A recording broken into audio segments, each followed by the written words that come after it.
Dagan, Hembree. I'm a sophomore and I go to Westville High School. Bill of Rights are people's rights. These are your rights. Dagan is a member of the Oklahoma Indian Student Honor Society, which recognizes outstanding American Indian student leaders. These students must have a cumulative grade point average of 3.9 or higher to be accepted into the organization. Dagan is also part of the Student Council and National Honor Society that helps to raise funds and provide assistance for people in the Westville community. Hook them together.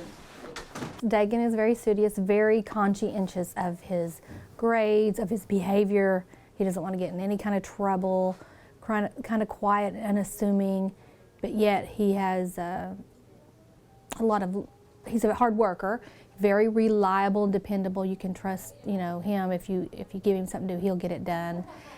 I don't think he likes to draw attention to himself, so tries to appear to be low-key, even though he actually has an athletic ability that's been given to him, academic ability, a social ability, and a leadership ability. And I think in the next couple of years in high school, we're going to see some great things out of him.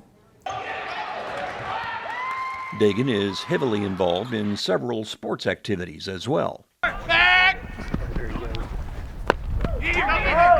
Well, I'm proud to be a Cherokee citizen, and when people are always talking about the Cherokees and everything, I can say that I am one, and I'm proud to be it. And I'd always go to Cherokee Nation Science Fair. I'd always go to that. And when I was in about 4th grade, we had a teacher named Mr. Soap. He'd come to my class and he'd teach about Cherokee, and he would introduce some of the language to us. And that was the only year I ever had that, and I'd like to see that back, just some of the teachings back in the school, the language and just the heritage of the Cherokee Nation. He has always been interested in his heritage, and he continues to learn all he can. Well, my grandpa and grandma Allen Sue Hembree, he'd make a peace pipe, and so I always wondered what that was, and I never got enough courage to ask until I was about 8 or 9, and asked what it was, and he told me it was Cherokee peace pipe, and he made it out of elk antler. I thought that was real interesting, and I wanted to know more, and then he showed me his arrowhead collection that he'd made some, or he'd went and found them. We owned land on the Barren Fork Creek, and he found them down there. I always thought those arrowheads were real interesting to me.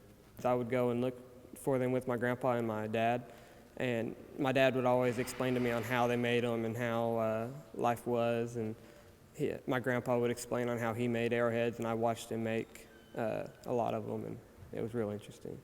Dagan takes his heritage and education seriously and would like to give back to his people.